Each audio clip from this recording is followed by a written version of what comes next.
നമുക്ക് ആദർശിന്റെയും നയനയുടെയും ഇന്നത്തെ നല്ലൊരു വിശേഷം കേട്ടാലോ? അങ്ങനെ ഇന്നത്തെ വിശേഷത്തില് അഭിയും ജലജയും തമ്മിൽ സംസാരിക്കുകയാണ്. അപ്പൊ ജലജ ചോദിച്ചു, എടാ പാമ്പ് കൊത്തില്ലേ? കൊത്തും അമ്മേ, അവളെ തന്നെ കൊത്തും, ആ നയനയെ തന്നെ. എടാ, അവള് മുടിഞ്ഞ ഭാഗ്യമുള്ള ആളാ, അതുകൊണ്ട് പറയാൻ പറ്റില്ല. അവളെ ഈ വീട്ടിലേക്ക് വലുതുകാലി വെച്ച് കയറി വന്നതിന് ശേഷമാണ് ഈ വീട്ടിൽ പലതും സംഭവിച്ചേ. ഈ കുടുംബത്തിൽ വെച്ചടി കയറ്റം ഉണ്ടായത്. ബിസിനസ്സും കാര്യങ്ങളും ഒക്കെ ഒന്നുകൂടെ മെച്ചപ്പെട്ടില്ലേ? അത് മാത്രമല്ല, അവൾ വലിയ ഡിസൈനറായി മൂർത്തിസ് ജ്വല്ലറിയുടെ. അതുകൊണ്ട് അവൾക്കിട്ട് നമ്മൾ പണി വെച്ചാലും അതൊക്കെ അവൾക്ക് ടേക്കുവോന്ന് അറിയത്തില്ല. എന്റെ അമ്മേ, ഇതങ്ങനെയൊന്നുമല്ല, ഉറപ്പായിട്ടും അവൾക്കിട്ട് തന്നെ കിട്ടും. അമ്മ കാത്തിരുന്നു. നമുക്ക് സന്തോഷമുള്ളൊരു വാർത്തയാണ് ഇനി കിട്ടാനായിട്ട് പോകുന്നത്. അപ്പോഴേക്കും ഇവിടെ ആദർശ് അങ്ങോട്ടേക്ക് ഇറങ്ങി വരുന്നത്. ആദർശ് വന്നിട്ട് ചോദിച്ചു, ഇതെന്താ രണ്ടുപേരും ഇവിടെ മാറി നിൽക്കുന്നേ? ഒന്നുമില്ല. അല്ല, പൂജ തുടങ്ങാൻ സമയല്ലേ, ഇങ്ങനെ മാറി നിൽക്കുന്നോണ്ട് ചോദിച്ചാ. അത് പിന്നെ ഞങ്ങൾ അങ്ങോട്ടേക്ക് വരുവാ മോനെ. ഇവൻ വന്നില്ലേലും കുഴപ്പമില്ല, ഇവനിവിടെ നിന്നാലും മതി. ദൈവങ്ങൾക്ക് പോലും ഇവനെ കാണുന്ന ഇഷ്ടമില്ല. അപ്പോഴേക്കും ജലജ പറഞ്ഞു, നീ അതെന്ത് വർത്താനാടാ പറഞ്ഞേ? അവനേക്കാളും വലിയ തെറ്റ് ചെയ്തവനല്ലേ നീ, എന്നിട്ടാണോ നീ ഇതൊക്കെ പറയണേ? ആദർശ് പറഞ്ഞു, സംഭവിച്ചൊക്കെ ഇവനറിയാം, ഇനി കൂടുതലൊന്നും എനിക്ക് പറയാനില്ല. അതും പറഞ്ഞിട്ട് അബി ഒന്ന് ഇരുത്തി ഇങ്ങനെ നോക്കിയിട്ട് ആദർശ് അങ്ങോട്ടേക്ക് പോയി. അപ്പോഴേക്കും ജലജ ചോദിച്ചു, എന്താടാ സത്യം പറയടാ, എന്താടാ അവൻ അങ്ങനെ പറഞ്ഞത്? എനിക്കെങ്ങനെ അറിയാം? അവൻ പറഞ്ഞു കേട്ടില്ല നിനക്കെല്ലാം അറിയാന്ന്. നിനക്കെന്തറിയാന്ന്? എനിക്കെന്തറിയാനായിട്ട്? എനിക്കൊന്നും അറിയാനില്ല. ഇപ്പൊ ആ പോയവന്റെ ഭാര്യയ്ക്ക് കുറച്ച് കഴിയുമ്പത്തേനും വേദന തുടങ്ങും. നമ്മളെല്ലാരും കൂടെ കൈകൊട്ടി ചിരിക്കും. കണ്ടു എന്റെ അമ്മേ, അങ്ങനെയൊക്കെ ഒന്ന് സംഭവിച്ചാ മതിയായിരുന്നു. അമ്മേ, ഞാൻ പുറത്തു വരെ ഒന്ന് പോയിട്ട് വരാം. പുറത്തു പോകാൻ എവിടെ? എനിക്ക് ആ CI സച്ചിനെ ഒന്ന് കാണണം. എടാ, ഇപ്പൊ നീ പുറത്തേക്ക് പോയാൽ എങ്ങനെയാ ശരിയാവുന്നേ? അതെന്താ അമ്മേ? എടാ, നീ പുറത്തേക്ക് പോയിട്ടുണ്ടെങ്കിൽ എല്ലാരും നിന്നെ തെറ്റിദ്ധരിക്കും. കാരണം ഇവിടെ പൂജ തുടങ്ങുന്ന സമയത്ത് ആ നയനെന്ന് പറയുന്നവളെ പാമ്പ് കടിച്ചു കഴിയുമ്പോഴത്തേനും എല്ലാരും എന്ത് ചെയ്യും? നിന്നെ സംശയിക്കും. നീ വീട്ടിലില്ലല്ലോ.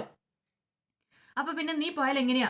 എന്റെ അമ്മേ, ഞാൻ ഇവിടെ ഉണ്ടേലും സംശയിക്കും. കാരണം ഇത്രയും വലിയ വീട്ടിൽ എങ്ങനെ എവിടുന്ന് എങ്ങനെ പാമ്പ് കയറിയെന്ന? അപ്പൊ ആൾക്കാരല്ല, ഈ വീട്ടിലുള്ളവരൊക്കെ സംശയിക്കില്ല എന്നെ. അതുകൊണ്ട് ഞാൻ ഇവിടെ ഉണ്ടെങ്കിലും ഇല്ലെങ്കിലും എല്ലാം കണക്കാ. അത്ര വലിയ സത്യസന്ധത കാണിച്ചിട്ടൊന്നും കാര്യമില്ല. എല്ലാവരുടെ കണ്ണുകൾ എന്നിലേക്കായിരിക്കും വരുന്നത്. തെറ്റ് ചെയ്താലും ശരി, ഇല്ലെങ്കിലും ശരി. അതും പറഞ്ഞിട്ട് അബി അങ്ങോട്ടേക്ക് പോയി. ഇതേ സമയം നന്ദു അനിയും കൂടെ ഗ്രൗണ്ടിൽ കൂടെ സംസാരിച്ചുകൊണ്ട് നടക്കുകയാണ്. അപ്പോഴേക്കും നന്ദുവിനോട് അനി പറഞ്ഞു, അല്ല നീ എന്താ പെട്ടെന്ന് പോണെന്ന് പറഞ്ഞേ? അത് പിന്നെ എനിക്ക് ചില കാര്യങ്ങളൊക്കെ ഉണ്ട്. എന്താ വീട്ടിലേക്ക് വരാനായിട്ടാണോ? അതെ, ചെന്നിട്ട് ഒന്ന് കുളിച്ചൊരുങ്ങി അങ്ങോട്ടേക്ക് വരണം. അബിയെ പൊക്കാനായിരിക്കുമല്ലേ? അബിയെ എന്താണെങ്കിലും 2 ദിവസത്തേന് ഒന്ന് നോട്ടപ്പുള്ളിയാക്കണം. അവിടെ ഇന്ന് പൂജയും കാര്യങ്ങളൊക്കെ നടക്കുമല്ലേ. തൽക്കാലത്തേക്ക് ഇന്നത്തേക്ക് അവനെ അറസ്റ്റ് ചെയ്യാനൊന്നും പറ്റില്ല. അവനെ ചോദ്യം ചെയ്യാൻ വിളിപ്പിക്കാൻ പറ്റില്ല. 2 ദിവസം കഴിയട്ടെ. 2 ദിവസം വരെ അവൻ എന്താണെങ്കിലും ഞാൻ ഒഴിവ് കൊടുത്തിരിക്കുക. പക്ഷെ ഈ 2 ദിവസം അവനെ നന്നായിട്ട് ഞാൻ സെർച്ച് ചെയ്യും, അവൻ എന്തൊക്കെയാ കാര്യങ്ങൾ ചെയ്യുന്നതെന്ന്. അപ്പോഴേക്കും ഹനി പറഞ്ഞു, അല്ലെങ്കിലും അവന്റെ കാര്യത്തിൽ അങ്ങനെയൊക്കെയാ. ഇന്ന് വരെ ആ കുടുംബത്തിന് നല്ലൊരു കാര്യം അവൻ ചെയ്തിട്ടില്ല. ഈ സമയത്ത് നന്ദു പറഞ്ഞു, അത് മാത്രല്ല, മിക്കവാറും അവന്റെ അമ്മയ്ക്ക് നല്ല ദേഷ്യം ഉണ്ടായിരിക്കും നയനേച്ചിയോട്. കാരണം നയനേച്ചിയുടെ വയറ്റിൽ ഇപ്പൊ ഒരു കുഞ്ഞുണ്ടല്ലോ. ആ കുഞ്ഞ് പറഞ്ഞിട്ടുണ്ടെങ്കിൽ ഇനിയിപ്പൊ അടുത്ത അവകാശം ആ കുഞ്ഞായിരിക്കുമല്ലോ. അപ്പൊ ആ കുഞ്ഞിനെ ഇല്ലാതാക്കാനായിട്ട് ഏത് വഴി എങ്ങനെ സ്വീകരിക്കും അവന്? ആ സമയത്ത് അനി പറഞ്ഞു, അത് ശരിയാ, അവൻ ദുഷ്ടനാണ്. കാരണം അതുകൊണ്ടല്ലേ അനികയെ പോലെയുള്ള ആ പാവത്തിനെ കൊല്ലാനായിട്ട് ശ്രമിച്ചേ. നന്ദു പറഞ്ഞു, അതിനും കൂടെ ചേർത്ത് ഞാൻ അവനിട്ട് കൊടുക്കുന്നുണ്ട്. അവനെ അങ്ങനെ വെറുതെ വിടാനായിട്ട് പോകുന്നില്ല. പിന്നെ അവന് അനാമികയായിട്ട് ബന്ധമുണ്ട്. അവരെല്ലാരും കൂടെ ചേർന്നിട്ടാണ് പല പ്ലാനുകളും പദ്ധതികളും ഒക്കെ തയ്യാറാക്കുന്നത്. അപ്പോഴേക്കും അനി പറഞ്ഞു, അതല്ലേലും അങ്ങനെയാ. ശത്രുവിന്റെ ശത്രു മിത്രം എന്ന് പറഞ്ഞ കണക്ക് അവർ രണ്ടുപേരും അല്ലേ ചേരത്തുള്ളൂ. ചേരുന്ന കൂട്ടുകെട്ടുകളാണല്ലോ. അപ്പോഴേക്കുമാണ് CI സച്ചി എന്നോട് നടന്നു വരുന്നുണ്ട്. ഇതെങ്ങ് നോക്കാരാ വരുന്നേന്ന്. CI സച്ചി രാവിലെ നടക്കാനായിട്ട് ഇറങ്ങിയതാണ്. അങ്ങോട്ടേക്ക് വന്നു കഴിഞ്ഞപ്പോ നന്ദി ചോദിച്ചു, അല്ല നിങ്ങൾ നാട് വിട്ടു പോയില്ലെന്ന് ചോദിക്കുക. അങ്ങനെ അങ്ങ് നാട് വിട്ടു പോകാൻ പറ്റുന്ന കാര്യമാണോ? അപ്പോഴേക്കും ഹനി പറഞ്ഞു, അല്ല, നാട് വിട്ടു പോയില്ലെങ്കിൽ നിനക്കിട്ടുള്ള പണി കിട്ടുമെന്ന് പറയാ. എന്ത് പണി? ഒരു സസ്പെൻഷൻ അല്ലേ കിട്ടിയിട്ടുള്ളൂ, അല്ലാതെ വലിയ ഡിസ്മിസും കാര്യങ്ങളൊന്നും കിട്ടിയിട്ടല്ലോ. നന്ദു, നീ ഒരു കാര്യം മനസ്സിൽ വെച്ചോ. സസ്പെൻഷൻ മാറി ഞാൻ ഏതൊരു സ്റ്റേഷനിൽ ചാർജ് എടുത്ത് കഴിയുമ്പം എങ്ങാനും നീ എന്റെ അണ്ടറിൽ വരുവാണെങ്കിൽ ഉറപ്പായിട്ടും നിനക്കിട്ട് ഞാൻ പണി തരും. നിന്നെ അവിടെ ജോലി ചെയ്യാനായിട്ട് ഞാൻ സമ്മതിക്കില്ല. അത് കേട്ടപ്പം നന്ദു പറഞ്ഞു, ആയിക്കോട്ടെ, അങ്ങനെ എന്തേലും സംഭവിച്ചാണ്ടല്ലോ, പിന്നെ നിങ്ങൾ എന്റെ മേലുദ്യോഗസ്ഥനാണെന്ന് നോക്കത്തില്ല. നല്ല രീതിയിൽ നിങ്ങളുടെ വാരിയിൽ ചവിട്ടി ഓടിക്കും ഞാൻ. എന്നിട്ട് ഈ തൊപ്പി ഒരു നിങ്ങളുടെ മുഖത്തേക്ക് എറിഞ്ഞിരുന്നല്ല അന്തസ്സായിട്ട് അങ്ങോട്ടേക്ക് ഇറങ്ങിപ്പോ. അപ്പോഴേക്കും ഹനി പറഞ്ഞു, അത് ശരിയാ, അതിനകത്തൊരു അന്തസ്സുണ്ട്. പക്ഷെ ഒരു കാര്യമുണ്ട്, പിന്നെ നിനക്ക് അവിടെ സ്റ്റേഷനിൽ ആ ജോലി ചെയ്യാൻ പറ്റുമെന്ന് തോന്നുന്നുണ്ടോ? ഒരിക്കലും ഇല്ല. ഞങ്ങളെല്ലാരും കൂടെ കയറി വന്ന് നിന്നെ വലിച്ചു കീറത്തുള്ളൂ എന്ന് അനിയും പറഞ്ഞു. അപ്പോഴേക്കും അയാൾ പറഞ്ഞു, ദേ ഒരു പോലീസുകാരനെ നീയൊക്കെ നോവിച്ചു വിട്ടിരിക്കുന്ന ഓർക്കണം. നന്ദു പറഞ്ഞു, എന്താ പോലീസുകാർക്ക് കൊമ്പുണ്ടോ? അനി പറഞ്ഞു, ഇയാളുടെ വിചാരം പോലീസുകാർ എന്തോ വലിയ സംഭവമാന്നാ. ഒന്നുമല്ല, വെറുതെയാ. അപ്പത്തേനും സിഐ പറഞ്ഞു, നീയൊക്കെ ഇങ്ങനെ സന്തോഷിച്ചോ? അധികം നാളെ നിനക്കൊന്നും സന്തോഷിക്കാൻ പറ്റത്തില്ല. നിനക്കിട്ടൊക്കെയുള്ള പണി ഞാൻ തരുന്നുണ്ട്. എന്ത് പണി തരുമെന്ന്? ഒരു പണിയും നിനക്കൊന്നും തരാൻ പറ്റില്ല. എടി, സത്യസന്ധമായിട്ട് ജോലി ചെയ്യുന്നവർക്ക് അതേ കാലൊന്നും ഒരിടത്തും പിടിച്ചു നിൽക്കാൻ പറ്റില്ല. ഇവിടെ അങ്ങനെയൊക്കെ തന്നെയാ. നന്ദു പറഞ്ഞു, നിൽക്കാൻ പറ്റുമോ ഇല്ലയോ എന്ന് ഞാനൊന്ന് നോക്കട്ടാ. നീ നിന്റെ പണി പോയി നോക്ക്. ദേ എനിക്ക് വിഘ്നമായിട്ട് ഇടയ്ക്ക് വന്നോണ്ടല്ലോ, പിന്നെ ഞാനൊന്നും നോക്കത്തില്ല. ഞാൻ വെച്ച് കീറത്തുള്ളൂ. നമുക്ക് കാണാം എന്നൊക്കെ പറഞ്ഞുകൊണ്ട് സിയെ വെല്ലുവിളിച്ചിട്ടും കൂടി പോയി. അപ്പോഴേക്കും അനി പറഞ്ഞു, ദേ ഇവനും ആ അബിയായിട്ട് കണക്ഷൻ ഉണ്ടോ എന്ന് എനിക്ക് നല്ല സംശയമുണ്ട് നന്ദു. അത് പിന്നെ പ്രത്യേകിച്ച് പറയേണ്ട കാര്യമുണ്ടോ? അനി അങ്ങനെയൊക്കെ കാണുമായിരിക്കും. ഇവൻ പക്കാ ഫ്രോഡാണല്ലോ. പക്ഷെ നന്ദു നീ സൂക്ഷിക്കണം. അവൻ പോവാതെ ഇവിടെ തമ്പടിക്കുന്നുണ്ടെങ്കിൽ അതിന് പിന്നിൽ എന്തൊക്കെയോ ഒരു കാര്യങ്ങളുണ്ട്. അവൻ വെറുതെ ഇരിക്കില്ല. അവൻ എന്തേലും പണി തരാൻ നോക്കും. തരട്ര, അവൻ പണിയട്ടെ. അവനിട്ടുള്ള പണി തിരിച്ച് നമുക്ക് കൊടുക്കാലോ എന്ന് നന്ദുവും പറഞ്ഞു.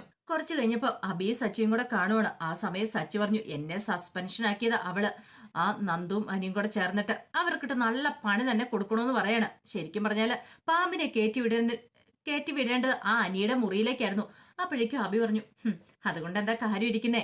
പക്ഷേങ്കില് ഇപ്പൊ ഈ പറയുന്ന നയനെ കൊത്തുവാണെങ്കിൽ അനന്തപുരിയുടെ താളം തന്നെ തെറ്റും. അറിയാലോ, നന്ദുവിന് അത്ര പ്രിയപ്പെട്ടതാ അവളുടെ ചേച്ചി നയന. അതുപോലെ തന്നെ അനിക്കും അതുപോലെ തന്നെയാ. പിന്നെ അനിയെ കൊത്തിച്ചിട്ട് നമുക്ക് പ്രത്യേകിച്ച് പ്രയോജനമൊന്നും കിട്ടാനില്ലോ. അപ്പോഴേക്ക് സിയെ പറഞ്ഞു, എന്നാലും പേടിക്കണ്ടോ, ഉറപ്പായിട്ടും കണ്ടോ അവൾക്കിട്ടുള്ള പണി കിട്ടും. പിന്നെ അറിയാലോ എന്താ സംഭവിക്കുന്നത്. പക്ഷെ അനി നീ സൂക്ഷിക്കണം. ക്യാമറയൊക്കെ നീ കേടാക്കിയായിരുന്നല്ലോ അല്ലേ? അതൊക്കെ ഞാൻ കേടാക്കി. അല്ലെങ്കിൽ ഞാൻ സംശയത്തിന് നേടി വരത്തില്ലേ? പക്ഷെ സൂക്ഷിക്കണം. നിന്റെ വീട്ടിലുള്ളവർ ചിലപ്പോൾ നിന്നെ സംശയിച്ചെന്നിരിക്കും. അതൊക്കെ എനിക്കറിയാം. എന്ത് വന്നാലും ഏത് വന്നാലും അത്രയും വലിയ വീട്ടിൽ എങ്ങനെ പാമ്പ് കയറിയെന്നായിരിക്കും.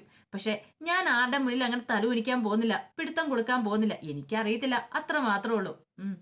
ഉറപ്പായിട്ടും പണി കൊടുക്കണം. ഈ രീതിയിൽ പണി ഇനിയും കൊടുക്കണം. ഇതുകൊണ്ട് മാത്രം പോരാ. എന്നെ സസ്പെൻഷനാക്കി ഇരുത്തിയതല്ലേ, 2 ഇനിട്ടും പണി കൊടുക്കണമെന്ന് പറയണം. അഭി പറഞ്ഞു, പേടിക്കൊന്നും വേണ്ട, ധൈര്യമായിട്ടിരിക്കുക. ധൈര്യമായിട്ട് സച്ചി പോയിക്കോ. ബാക്കി കാര്യങ്ങളൊക്കെ സംഭവിക്കേണ്ട സമയത്ത് തന്നെ സംഭവിച്ചോളും.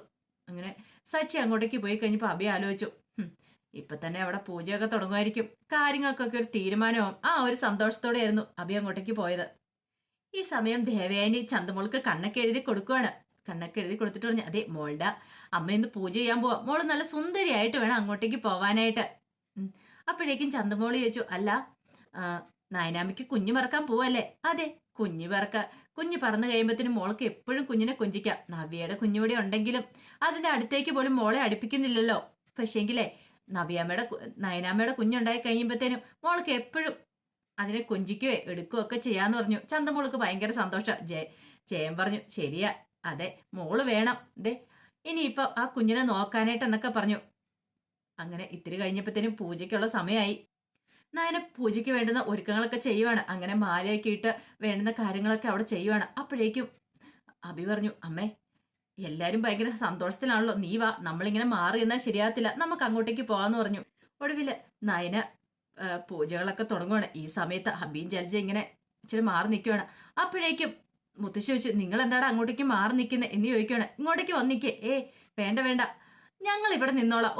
ഞങ്ങൾ ഇനിയിപ്പോ ഐശ്വര്യം ഇച്ചിരി കുറവുള്ളവരല്ലേ, അതുകൊണ്ട് ഇവിടെ നിന്നോളാം അമ്മയെന്നൊക്കെ ജലജ പറഞ്ഞു. അപ്പോഴേക്കും മുത്തശ്ശനും മുത്തശ്ശിയൊക്കെ അങ്ങോട്ടേക്ക് വന്നു. പിന്നെ ആദർശും നയനെ എല്ലാരും കൂടെ വരുവാണ്. അങ്ങനെ അവരെല്ലാരും കൂടെ വന്നു കഴിഞ്ഞപ്പോഴത്തേന് നയന മാലയൊക്കെ എടുത്ത് ഇടാൻ തുടങ്ങി. അങ്ങനെ മാലയൊക്കെ എടുത്തിട്ട് വേണ്ടുന്ന കാര്യങ്ങളൊക്കെ ചെയ്യണം. അടുത്തതാണ് പൂക്കൂടെ എടുക്കാൻ ഒരുങ്ങുവാണ്. എടുക്കാൻ തുടങ്ങിയപ്പോഴത്തേനും മുത്തശ്ശി പറഞ്ഞു, മോളെ ആ ഒരു മാലയും കൂടി എടുത്ത് ഭഗവാന് ചാർത്താൻ പറയാണ്. അങ്ങനെ നയന ഒരു മാലയും കൂടി എടുത്ത് ചാർത്തി. അപ്പോഴേക്കും അബിയോട് ജലജ പറഞ്ഞു, എടാ ഇപ്പോഴെന്തേലും സംഭവിക്കുമോ? പിന്നെ സംഭവിക്കാതെ പാമ്പ് അതിനകത്ത് തന്നെ കാണുമല്ലോ അല്ലേ? എന്താ സംശയം, അതിനകത്ത് തന്നെ കാണും. ഇനിയിപ്പോ അടുത്ത പുഷ്പവൃഷ്ടിയാണ് നടത്തേണ്ട ഭഗവാന്. അപ്പോഴേക്കും മുത്തശ്ശി പറഞ്ഞു, എടാ ജലജ നീ ആ കൂടെ എടുത്ത് അങ്ങോട്ട് പിടിക്ക്, നയനമോള് പുഷ്പവൃഷ്ടി നടത്തട്ടെ എന്ന് പറയണം. ജലജ ഞെട്ടിപ്പോയി. എന്റെ ഭഗവാനെ, കൂടെ എങ്ങാനും താൻ തുറന്നു പിടിച്ചാൽ തനിക്കിട്ട് കൊത്തുറപ്പാണ്. അപ്പോഴേക്കും ജലജ പറഞ്ഞു, അല്ല അത് പിന്നെ അമ്മേ ഞാൻ എങ്ങനെ ചെയ്താൽ ശരിയാന്നേ? ഞാൻ ഐശ്വര്യം ഇല്ലാത്തോളല്ലേ? ഇത് ജാനകിയോട് പറ. ജാനകി പറഞ്ഞു, ഞാനോ? ഞാൻ ചെയ്തൊന്നുമില്ല, എനിക്ക് വേണ്ട. ഒരു കാര്യം ചെയ്യ, നിന്നോടല്ല ജലജ പറഞ്ഞ, നീ തന്നെ ചെയ്താൽ മതി. അപ്പോഴേക്കും ജലജ പറഞ്ഞു, ഞാനൊരു ഗ്ലാസ് ചായ കുടിച്ചായിരുന്നു, അതുകൊണ്ട്. മുത്തശ്ശൻ പറഞ്ഞു, അല്ലെങ്കിൽ നീ ഇങ്ങനെയൊക്കെയല്ലേ ചെയ്യത്തുള്ളൂ. ഏതൊരു നല്ല പ്രവൃത്തി ചെയ്താലും നീ ഇങ്ങനെയൊക്കെ തന്നെ ചെയ്യുവോളെന്നറിയാം. നീയൊക്കെ ചെയ്യാതിരിക്കുന്ന ഭേദം എന്ന് മുത്തശ്ശന് ദേഷ്യപ്പെട്ട് പറഞ്ഞു. അപ്പോഴേക്കും നയന എന്ത് ചെയ്തു, പോയി പൂക്കൂടെ എടുത്തു. പൂക്കൂടെ എടുത്തിട്ട് അല്ല, ഇതിനകത്ത് വീണ്ടും പൂ നിറച്ചായിരുന്നോ എന്ന് ചോദിക്കുകയാണ് ദേവേന്ദ്രൊക്കെ. ഇല്ല മോളെ എന്ന് പറയണ. അങ്ങനെ നയന പൂക്കൂടെ തുറന്നു. ഇപ്പൊ കൊത്തു കിട്ടുമെന്ന് ഓർത്ത് ഇങ്ങനെ കാത്തു നിൽക്കുവാണ്. അബിയും ജലജയും കൂടെ ആകാംക്ഷപൂർവ്വം പരസ്പരം നോക്കി നിൽക്കുവാണ് ഇങ്ങനെ. നയന പൂക്കൂടെ തുറന്ന് അതിനകത്തുനിന്ന് പൂവെടുത്തിട്ട് പുഷ്പവൃഷ്ടി നടത്തുവാണ്. ഒന്നും സംഭവിച്ചില്ലല്ലോ. അങ്ങനെ ജലജയ്ക്കും എല്ലാവരുടെയും കയ്യിലേക്ക് കുറെ പൂവും കൊണ്ടേ കൊടുത്തു. പക്ഷേങ്കിൽ അതിനകത്ത് പാമ്പില്ലായിരുന്നു. അപ്പോഴേക്കും അബി ജലജയോട് ചോദിച്ചു, അമ്മേ എന്താമ്മേ? എടാ സത്യം പറടാ, നീ അതിനകത്ത് വെച്ചില്ലേ? വെച്ചതാ. അപ്പൊ പിന്നെ പാമ്പ് എന്തിയേ? അത് പുറത്ത് കടന്നെന്ന് എനിക്ക് തോന്നുന്നത്. പേടിയോടുകൂടി പറയാണ്. ഈ സമയത്ത് പാമ്പ് അപ്പുറത്ത് ഇങ്ങനെ മാറി ഒരു സൈഡിൽ പത്തി വിരിച്ചിങ്ങനെ നിൽക്കുന്നുണ്ട്. അതാരും കണ്ടിട്ടില്ലായിരുന്നു. അപ്പൊ അതിന്റെ വിശേഷങ്ങളൊക്കെയാ കാണുന്നത്. ഒടുവിൽ നല്ല പണി തന്നെ അവർക്കിട്ട് കിട്ടാൻ പോകുന്നുണ്ട്. അപ്പൊ ആ വിശേഷങ്ങളൊക്കെ നമുക്ക് എല്ലാവർക്കും കാത്തിരിക്കാം കേട്ടോ. അതിന്റെ ബാക്കി വിശേഷങ്ങളുമായിട്ട് വൈകുന്നേരത്തെ പ്രമോയി വരാം. ഒരിക്കൽ കൂടി എല്ലാവർക്കും ശുഭദിനം നേർന്നുകൊണ്ട് നിർത്തുന്നു. നന്ദി.